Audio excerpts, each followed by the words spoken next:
మీరు మీ అభిమాన shows and serials TV కన్నా ముందు ఈటీవీ విన్ యాప్లో చూడండి. Download and subscribe to ETV win app. 99 రూపాయలు మాత్రమే.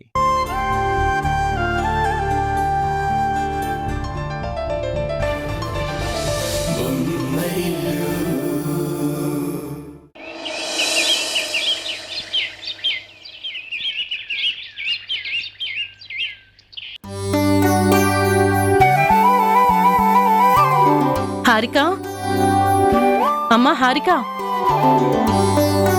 బావున్నారా వదిన గారు?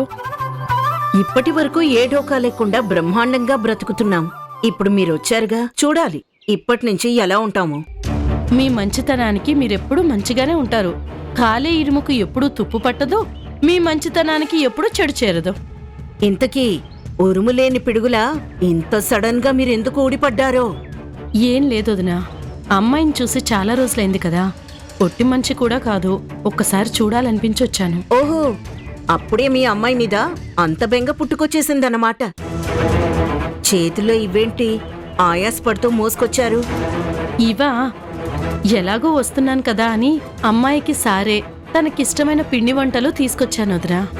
కడుపుతో ఉన్నప్పుడు ఇష్టమైనవి బాగా తినాలనిపిస్తుంది కదా, అందుకే తనకిష్టమైనవని చేసి తీసుకొచ్చాను. అంటే ఇక్కడ మీ కూతురికి ఇష్టమైనవి ఎవ్వరూ ఏమీ పెట్టడం లేదని మీరే వండుకొని తీసుకొచ్చేశారా? ఈ ఇంట్లో ఈ మాత్రం పిండి వంటలు దొరకవని పనిగట్టుకొని మరీ తీసుకొచ్చారా? అలా అని కాదొదినా, ఆడపిల్ల కడుపుతో ఉన్నప్పుడు పుట్టింటి నుంచి ఇలా ఇష్టమైన పిండి వంటలు తీసుకొస్తే ఆ ఆడబిడ్డకి చాలా సంతోషంగా ఉంటుంది. అంటే ఏంటి మీ ఉద్దేశం? మీ అమ్మాయి ఇంట్లో సంతోషంగా లేదనా? అలా అని నేను అనలేదు వదినా, తల్లిని చూస్తే బిడ్డకి ఆనందం కదా అని. అది అత్తారింట్లో బాధలు అనుభవిస్తున్న కూతుళ్లకు వర్తిస్తుంది. మీ కూతురు ఇక్కడ చాలా సంతోషంగా ఉంది. ఏం కావాలన్నా ఏం తినాలన్నా తెచ్చిపెట్టడానికి ఇంటి నిండా బోల్డెంత జనం కూడా ఉన్నారు. ఇక్కడికి రావడానికి వీటిని అడ్డం పెట్టుకోవాల్సిన అవసరం లేదు. అయినా సంవత్సరం పాటు మీ ఇంట్లోనే ఉంచుకున్నారు కదా, మళ్ళీ ఇంతలోనే చూడాలనిపించిందా? ఎన్నాళ్లున్నా కూతురు మీద ఆ మాత్రం ఆపేక్ష ఉంటుంది కదా వదినా. అందుకే 2 రోజుల నుంచి హారిక మీద మనసు మళ్ళింది. ఒక్కసారి చూసి వెళ్దామని వచ్చాను. మీకు చూడాలనిపించి టైం కాన్ టైంలో వచ్చేస్తే ఇక్కడ మీ రాక కోసం అందరూ ఎదురు చూస్తూ ఉంటారనుకున్నారా? హారిక తరుణ్తో బయటికి వెళ్ళింది. బయటకా? ఎక్కడికెళ్లారు వదినా? కడుపుతో ఉన్న వాళ్ళకి ఇష్టమైనవి తినాలనిపిస్తుందని తెలిసిన మీకు భర్తతో ఇష్టంగా బయట తిరగాలనిపిస్తుందని తెలీదా? వాళ్ళు ఇప్పట్లో రారు, సో మీరు వచ్చిన దారినే వెళ్ళొచ్చు.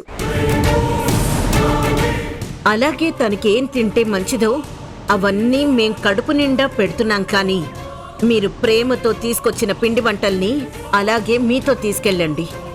అది కాదు వదినా, ఎంతో ఆశతో చేసి తీసుకొచ్చాను, కాదనకండి. ఏంటి ఆశతో తీసుకొచ్చారా? మీ ఆశ ఏంటో నాకు తెలీదా?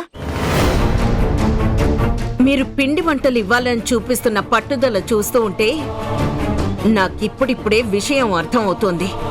విషయమా? ఏం విషయం వదినా? మీ మధ్య తరగతి వాళ్ళకి కష్టపడి సంపాదించే మార్గాలు తెలియవు, కానీ కష్టపడకుండా డబ్బులు ఎలా సంపాదించాలో బాగా తెలుసు.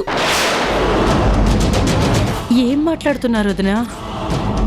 ఏముంది, మీ కూతుర్ని గొప్పింటికి పంపించి ధనవంతురాల్ని చేశారు. ఇప్పుడేమో ఈ పిండి వంటలు పుట్టింటి చీరలు అంటూ అటు ఇటు తిరుగుతూ మీరు ధనవంతులైపోదామని చూస్తున్నారు. చాలా తప్పుగా మాట్లాడుతున్నారు వదినా. మీకంటే మేము తక్కువ వాళ్ళమే కావచ్చు, కానీ తప్పుడు మార్గాల్లో నడవాలనుకునే వాళ్ళం కాదు. అవునవును, తప్పుడు మార్గాల్లో నడవరు, తప్పించుకునే మార్గాల్లో నడుస్తారు. బయటెక్కడైనా దోచుకుంటే తప్పించుకోవడం కష్టం కదా, అందుకే కూతురింటి మీద పడి దోచుకుంటున్నారు. వదినా, ఎప్పుడైనా ఎంత బాధొచ్చినా ఆ బాధని కడుపులో పెట్టుకునే బ్రతుకుతాం, కానీ ఎవరు సొమ్ము కోసం ఆశపడలేదు. డబ్బుల కోసం కష్టాలు పడ్డాం, కానీ కష్టం లేని డబ్బు కావాలని ఎప్పుడూ కోరుకోలేదు. కూతురు అత్తింటి సొమ్ము దోచుకెళ్లి దొరల్లాగా బ్రతకాలని ఆలోచించే నీచమైన స్థితిలో మేము లేం వదినా. ఏ ఉద్దేశం లేకపోతే ఇప్పుడు ఇంత సడన్ గా ఏ కబురు లేకుండా ఎందుకు వచ్చినట్టు? అలా అంటారేంటొదినా? కూతుర్ని చూడాలని ఒక తల్లికి ఉండదా? చెప్పకుండా రావడం అంత తప్ప? తప్పే, ముమ్మాటికి తప్పే. మీరిక్కడికి రావడం తప్పే కాదు, చాలా ముప్పు కూడా. ముప్పా? అవును, నువ్విక్కడికి వచ్చావంటే ఖచ్చితంగా తరుణ్ హారికల కాపురానికి మళ్ళీ ముప్పొచ్చినట్టే. నేను రావడం వల్ల వాళ్ళ కాపురానికి ముప్పు రావటం ఏంటోదినా? సంవత్సరం కిందట నీ ఐరన్ లెగ్తో ఈ ఇంట్లోకి అడుగు పెట్టావు. కలిసి జీవించాలని అడుగులు వేసిన జంట సంవత్సరం పాటు వేరైపోయింది. అది నీ లెగ్ ఎఫెక్ట్. మళ్ళీ ఇప్పుడు అడుగు పెట్టావు. మళ్ళీ వాళ్ళ జీవితంలో ఏదో జరగబోతోందని నాకు డౌట్ గా ఉంది. నా రాక మీకు ఇబ్బంది కలిగించిందని అర్థమవుతుందిలే వదినా. మిమ్మల్ని ఇక ఎప్పుడూ ఇబ్బంది పెట్టను.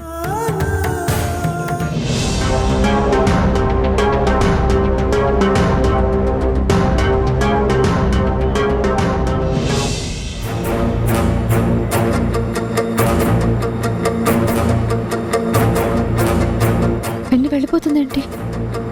పిన్ని,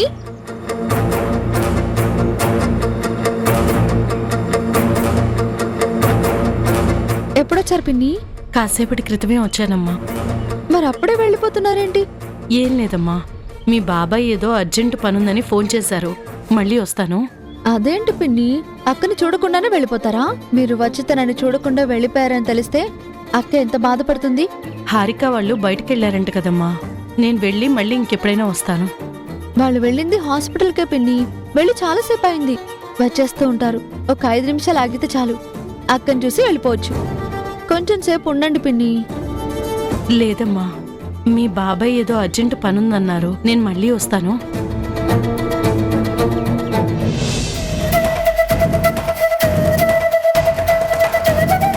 అంత దూరం నుంచి అక్కని చూడాలని వచ్చి చూడకుండానే వెళ్ళిపోతున్నారేంటి? ఏం జరుగుంటుంది? డౌట్ లేదు, పిన్ని మనసుకి అత్త ఏదో మంట పట్టారు. పాపం, కడుపుతో ఉన్న కూతుర్ని చూద్దామని వచ్చి చూడకుండానే వెళ్ళిపోతున్నారు. అక్కకి ఈ విషయం తెలిస్తే చాలా ఫీల్ అవుతుంది.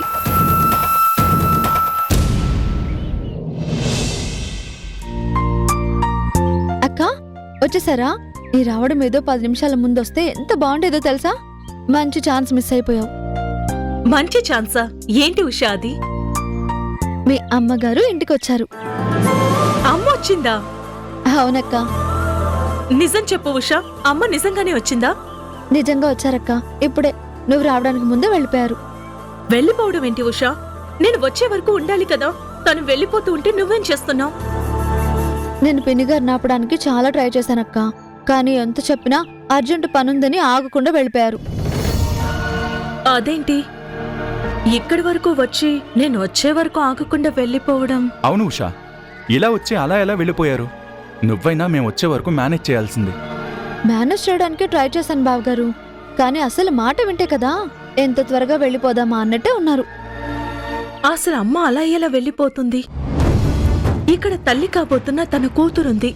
తనకి తన అమ్మని చూడాలనిపిస్తుందన్న ఆలోచన ఉండాలి కదా. నాతో ఒక్క మాట కూడా మాట్లాడకుండా ఎలా వెళ్ళిపోయింది? అవును, అత్తయ్య గారు అంత అర్జెంటుగా వెళ్ళిపోవాల్సిన అవసరం ఏమొచ్చింది? ఏమో బావగారు, నేను కూడా లోపటి నుంచి బయటకు వస్తున్నప్పుడే చూశాను. అప్పటి వరకు అత్తయ్య గారితో మాట్లాడినట్టున్నారు.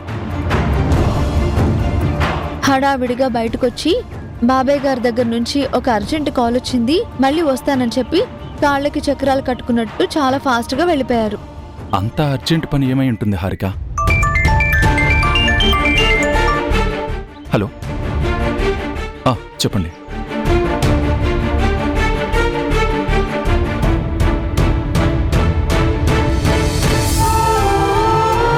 అక్క, ఏమైంది?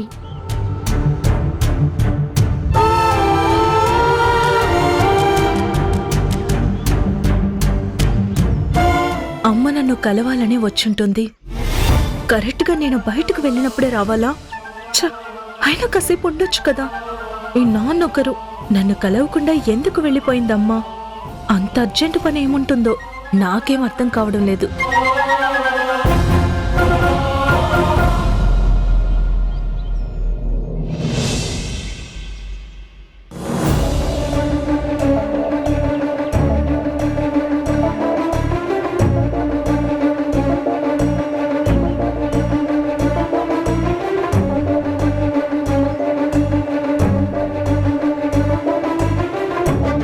హారిక ఏంటి బట్టలు సర్దుతున్నావు?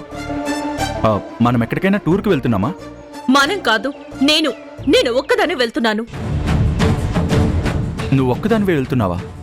ఎక్కడికి, ఎందుకు? నాకు ఇంట్లో ఒక్క క్షణం కూడా ఉండాలనిపించడం లేదు. చాలా అంటే చాలా చిరాగ్గా ఉంది. వాట్? ఏమైంది హారిక? ఎందుకలా మాట్లాడుతున్నావు? అరే ఇప్పుడే కదా మనం బయట నుంచి వచ్చాము. అరే ఇంతలోనే ఏమైంది? నిన్నిక్కడ ఎవరైనా ఏమన్నా అన్నారా? లేదా నీకు ఇష్టం లేని పని ఏదైనా చేశారా? చెప్తేనే కదా తెలిసేది. విషయం ఏంటో చెప్పకుండా నువ్వు ఇలా బట్టలు సర్దుకుని బయలుదేరిపోతే నేనేమనుకోవాలి?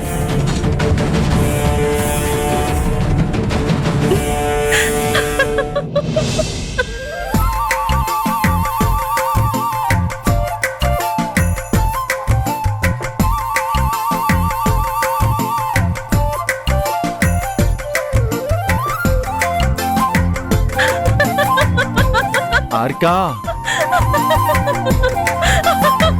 అదేంటి ఇప్పటి వరకు సీరియస్ గా ఏదో జరిగిపోయినట్టు అపరిచితురాల్లా బిహేవ్ చేసావు. ఇప్పుడేమో రేమోలాగా పర్ఫామ్ చేస్తున్నావు. అసలు నాకేం అర్థం కావట్లేదు. ఏం జరిగిందో చెప్పు. తరుణ్ తరుణ్ తరుణ్, నేను జస్ట్ జోక్ చేశాను. ఏయ్, నీ జోక్ తగలయ్యా. నీ జోక్ ఏమో కానీ నాకు బీపీ పెరిగిపోయింది. అసలు నువ్వు ఎందుకు వెళ్ళిపోతున్నావో, నా వల్ల ఏం తప్పు జరిగిపోయిందో అని నా మనసు ఈ 10 నిమిషాల్లో 10,000 కిలోమీటర్లు పరిగెత్తేసింది తెలుసా? నీ గుండెని ఇంకక్కడే ఆగిపోని వెనక్కొచ్చేమని చెప్పు, లేకపోతే దేశాలు దాటి వెళ్ళిపోతుంది. జోకులేస్తావా? జోకులు నిన్ను. ఏయ్, నిన్ను ఏ హారికా, నువ్వంత సీరియస్ గా చెప్పేసరికి నా గుండె ఆగిపోయినంత పనైంది తెలుసా? ఏ నేను వెళ్ళిపోతే అంత షాక్ అవ్వాలా? సంవత్సరం పాటు నేను లేకుండానే ఉన్నావు కదా. ఆ ఒక్క సంవత్సరం గుర్తొస్తే నా మనసుకి ఇప్పటికీ ఇబ్బందిగా అనిపిస్తుంది. ఈ ఇంటికొచ్చాక నువ్వు నాకు ఇంకా దగ్గర అయిపోయావు హారిక. ఇక నుంచి ఎప్పుడు మనం దూరంగా ఉండే రోజులు రాకూడదు. నేను భరించలేను. బయటకు చాలా మొండిగా ధైర్యంగా కనిపించే ఈ పోలీస్ ఆఫీసర్ గుండెలో నా మీద ఇన్ని ఫీలింగ్స్ ఉన్నాయా? ఏ పోలీస్ ఆఫీసర్ అయితే ఫీలింగ్స్ ఉండవా? నేను పోలీస్ అవ్వక ముందే ఒక ప్రేమికుణ్ణి, హారిక మేడం గారి ప్రేమదాసుణ్ణి. నీ ప్రేమకు కూడా ఈ ప్రేమికురాలు ఎప్పుడూ దాసోహమే.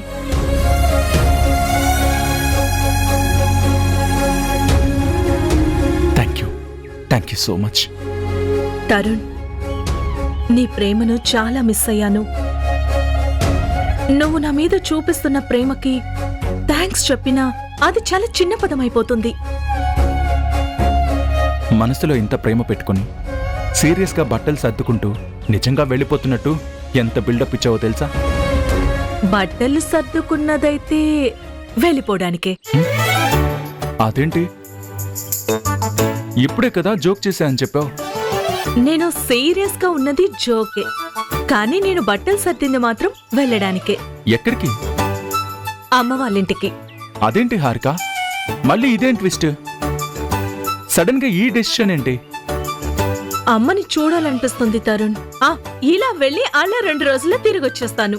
Please Tarun, please please please please please please.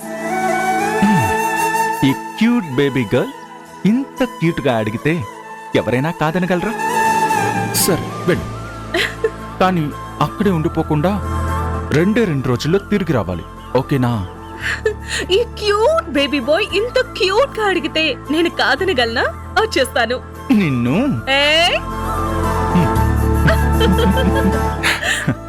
సరే పద, నిన్ను నేనే మీ అమ్మ వాళ్ళ ఇంట్లో డ్రాప్ చేస్తాను. ఓకే. అమ్మా, ఇంత బరువు ఉందంటే.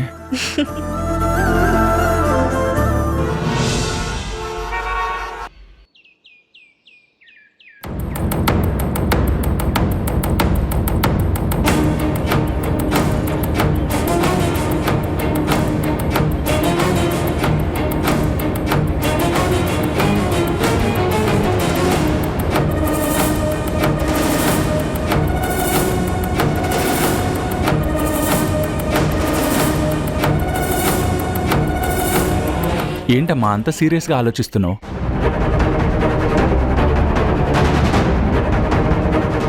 నిన్నేనమ్మా అడిగేది. ఇంతకీ భోజనం చేసావా?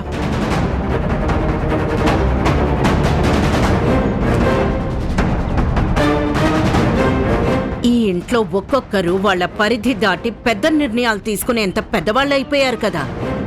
ఆ ఆనందంతో నా కాకలి కూడా వేయడం లేదురా. నువ్వు దేని గురించి మాట్లాడుతున్నావమ్మా? అయినా అంత పెద్ద పెద్ద నిర్ణయాలు ఎవరు తీసుకున్నారు? నేను దేని గురించి అడుగుతున్నానో తెలిసి కూడా ఏమీ తెలియనట్టు మాట్లాడుకుతారు. నువ్వెవరి పర్మిషన్ తీసుకుని నీ భార్యని వాళ్ళ పుట్టింటికి తీసుకెళ్లావు? ఎవరైనా అడగొద్దని చెప్పారా? లేక నువ్వే ఎవరిని అడగాల్సిన అవసరం లేదనుకున్నావా? అమ్మా, హారిక వాళ్ళ అమ్మని చూడాలని చెప్పింది. జస్ట్ 2 రోజులు అమ్మ వాళ్ళ ఇంటి దగ్గర ఉండొస్తానని చెప్పింది. తీసుకెళ్ళాను. ఈ చిన్న పని నీ పెద్దరికాన్నే ప్రశ్నించేంత పెద్ద నిర్ణయమా అమ్మా? విషయం చిన్నదా పెద్దదా అన్నది కాదు, మీరు మా పెద్దరికానికి ఎంత విలువిస్తున్నారు అన్నది ముఖ్యం. పెద్దవాళ్ళుగా మేమున్నప్పుడు మాకు చెప్పి తీసుకెళ్ళాలి కదా. ఏ నీ భార్య మాకు చెప్పొద్దందా? అమ్మా, హారిక అలా ఎందుకు చెప్తుంది చెప్పు? అమ్మని మిస్ అయ్యాను, చూడాలనుంది అంటే తీసుకెళ్ళాను, అంతే. ఇందులో నీ పెద్దరికాన్ని అవమానించాలనే ఆలోచన మా ఇద్దరికీ ఏమాత్రమూ లేదు. హారిక తరపున నా తరపున నేనే సారీ చెప్తున్నాను. ఇంకెప్పుడు ఇలా జరగదు. ఈ విషయాన్ని ఇక్కడితో వదిలేమ్మా. చేసింది చేసేసి సారీ చెప్పేస్తే సమస్య తీరిపోతుందా? ఇప్పుడు సమస్య వచ్చిందమ్మా, అంతా బానే ఉందిగా. మీ జనరేషన్ వాళ్ళు అన్ని విషయాల్ని ఇలా తేలిగ్గా తీసుకోబట్టే మేం పెద్దవాళ్ళుగా మంచి చెప్పాల్సి వస్తోంది. వాళ్ళ అమ్మగారింటికి వెళ్లే రోడ్డు ఎలా ఉంటుందో నువ్వు గమనించావా? ఆ గతుకుల రోడ్లో ప్రయాణం చేయడం కరెక్టే అని అనుకుంటున్నావా? మీకంత ఆలోచన లేదు కాబట్టి మేం చెప్పాల్సిన అవసరం వస్తోంది. ఇప్పుడు మీరు ఆలోచించాల్సింది మీ గురించి మాత్రమే కాదు, ఈ ఇంటికొచ్చే వారసుడి గురించి కూడా. తనిష్టానికి తను అమ్మగారింటికి వెళ్తానంటే తగుదునమ్మా అని నువ్వు తీసుకెళ్లిపోవడం కాదు, కడుపులో ఉన్న బిడ్డ గురించి కూడా కొంచెం ఆలోచించాలి. బిడ్డకేమన్నా అయితే ఎవరిది బాధ్యత? అమ్మా, హారికకి ఏం కాకూడదని నేనే స్వయంగా తీసుకువెళ్ళి డ్రాప్ చేసి వచ్చాను. ఏమీ కాలేదు కాబట్టి నువ్విప్పుడు ఇలా మాట్లాడుతున్నావు. ఒకవేళ ఏమైనా జరిగితే ఏం చేసుండేవాడివి? భార్య ఆడించినట్టు ఆటం కాదురా. నీకొక ఆలోచన ఉండాలి, ఆలోచించి నిర్ణయాలు తీసుకోవాలి. నీ వల్ల కానప్పుడు పెద్దవాళ్ళం మేము ఉన్నాం కదా, మమ్మల్ని సంప్రదించాలి. మధ్యాహ్నం పిన్నిగారు వచ్చినప్పుడు అక్కతో మాట్లాడించి పంపిస్తే ఇప్పుడు అక్క ఇలా వాళ్ళ ఇంటికి వెళ్లాల్సిన అవసరం వచ్చేది కాదు కదత్తయ్య. అంటే ఏంటి నీ ఉద్దేశం? నేను కావాలని ఆవిడ్ని వెళ్ళగొట్టానంటావా? అయ్యో, అంత మాట నేను అనగలను అత్తయ్య. నేను ఆ ఉద్దేశంతో అనలేదు. కొంచెం సేపు పిన్నిగారు ఉన్నట్టయితే ఇప్పుడు అక్క వాళ్ళ అమ్మని చూడ్డానికి వెళ్లేది కాదు అంటున్నా. దాంట్లో వేరే ఉద్దేశం ఏం లేదు. నువ్వే ఉద్దేశంతో అంటున్నావో నాకు అర్థమవుతోంది ఉషా. కడుపుతో ఉన్న ఆడపిల్లకి పుట్టింటి వాళ్ళని చూడాలనుకోవడం సహజమే కదత్తయ్య. వాళ్ళ కోసమని ఏదో 2 days వాళ్ళ ఇంటికి వెళ్తానని అక్క అంది. దేనికి ఎంత చర్చ ఎందుకో నాకైతే అర్థం కావట్లేదు. నువ్వు చెప్పే సలహాలు వినే మూడ్లో ఇక్కడెవ్వరూ లేరు. వెళ్ళి నీ పని చూసుకో.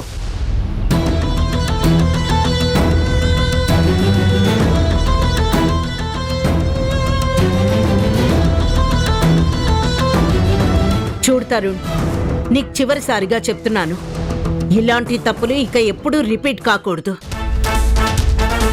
హారికని నువ్వు కంట్రోల్ చేసావా సరే సరే, లేకపోతే నేను కంట్రోల్ చేయాల్సి వస్తుంది. లేదమ్మా, తనకి నేనే చెప్పుకుంటాను.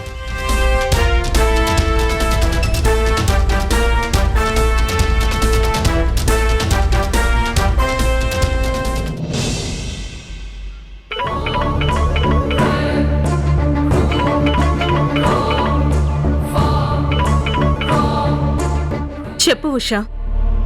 హలో అక్క, ఎలా ఉన్నావు? పిన్ని బాబాయ్ అంతా బాగున్నారా? అందరూ బాగున్నారు ఉషా. నేనే నీకు ఫోన్ చేద్దామనుకున్నాను. అమ్మ అక్కడికి వచ్చినప్పుడు అత్తయ్య గారు చాలా ఇన్సల్ట్ చేసి పంపించేశారు. అమ్మని అనకూడని మాటలన్నీ అని అమ్మ మనసు బాధపడేలా చేశారు. చాలా కించపరిచి మాట్లాడారు. నేననుకున్నది నిజమైంది. పిన్ని నిన్ను కలవకుండా వెళ్తున్నప్పుడే నాకు అనుమానం వచ్చింది. అత్తయ్య గారు అమ్మ బాధపడేలా ఏదో ఒకటి అనుంటారు అని. ఇప్పుడు నువ్వు చెప్తుంటే అర్థమవుతుంది. ఇంతకీ అసలు ఏం జరిగింది? కడుపుతో ఉన్నప్పుడు ఇష్టమైనవి బాగా తినాలనిపిస్తుంది కదా, అందుకే తనకిష్టమైనవని చేసి తీసుకొచ్చాను. ఇక్కడ మీ కూతురికి ఇష్టమైనవి ఎవ్వరూ ఏమీ పెట్టడం లేదని మీరే వండుకొని తీసుకొచ్చేశారా? మీ కూతుర్ని గొప్పింటికి పంపించి ధనవంతురాల్ని చేశారు. ఇప్పుడేమో ఈ పిండి వంటలు, పుట్టింటి చీరలు అంటూ అటు ఇటు తిరుగుతూ మీరు ధనవంతులు అయిపోదామని చూస్తున్నారు.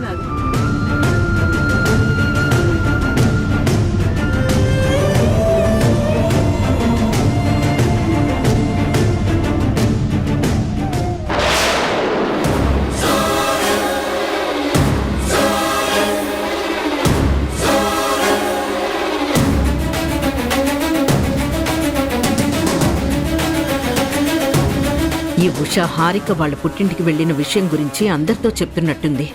ఇంత కులాసాగా కబుర్లు చెప్తోందంటే అవతలున్నది వాళ్ళ అమ్మా నాన్న వాళ్లే అయ్యుంటారు. ఛ, ఈ మిడిల్ క్లాస్ మెంటాలిటీసే ఇంత. ఇక్కడ విషయాలు అక్కడ, అక్కడ విషయాలు ఇక్కడ చెప్పుకుంటూ ఆనందపడుతూ ఉంటారు.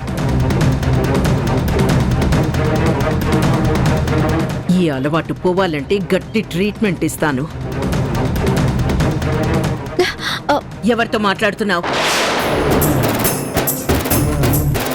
ప్రతిరోజు ఫోన్ చేయకపోతే మీ అమ్మా నాన్న ఉండలేకపోతున్నారా? లేకపోతే నువ్వు ఉండలేకపోతున్నావా? నీకు చాలా సార్లు చెప్పాను, మాటి మాటికి మీ ఇంటికి ఫోన్ చేయొద్దు అని. అత్తయ్య నేను మాట్లాడుతుంది. ఎక్స్ప్లెనేషన్స్ కాపు. ప్రతిరోజు మీ అమ్మా నాన్నలతో మాట్లాడుకోవడానికి విషయాలేముంటాయి? అది కాదత్తయ్య. ఇంకా మాట్లాడుకో. పనివాళ్లతో పోటీ పడుతూ రాజకీయాలు చేస్తున్నావు. ఒక పక్క వాళ్ళేం చేస్తున్నారా అని చూసుకోవాలా? లేక నా వెనుక నువ్వేం రాజకీయాలు వెలగబెడుతున్నావో అబ్జర్వ్ చేయాలా? నాకిదే పనా? అయినా నా పిచ్చిగాని మనుషుల్ని మాయ చేసి అందలా లెక్కే నీకు మాట నిలబెట్టుకునే సంస్కారం ఎక్కడి నుంచి వస్తుంది? అత్తయ్య నేనెవరిని మాయ చేయలేదు, ఎవరిని మోసం చేయలేదు. మరి నువ్వే మాయ చేయకుండానే కిరణ్ నీ వల్ల పడ్డాడా? తీసుకొచ్చి ఇంట్లో పడేశాడు. ఇంకోసారి ఇక్కడ విషయాలు తెలుసుకుందామని మాటి మాటికి ఫోన్ చేశారనుకోండి, ఇప్పటి వరకు మీకే హారిక గురించి అయితే చెప్తోందో ఆ హారికకి పట్టిన గతే మీ కూతురికి పడుతుంది. డబ్బు లేనంత మాత్రాన మీరలా మనుషుల్ని అవమానించడం, చులకన చేయడం, మనుషులని బాధ పెట్టడం మీ స్థాయికి తగదత్తయ్య. స్థాయి గురించి నువ్వు నాకు నీతులు చెప్తున్నావా?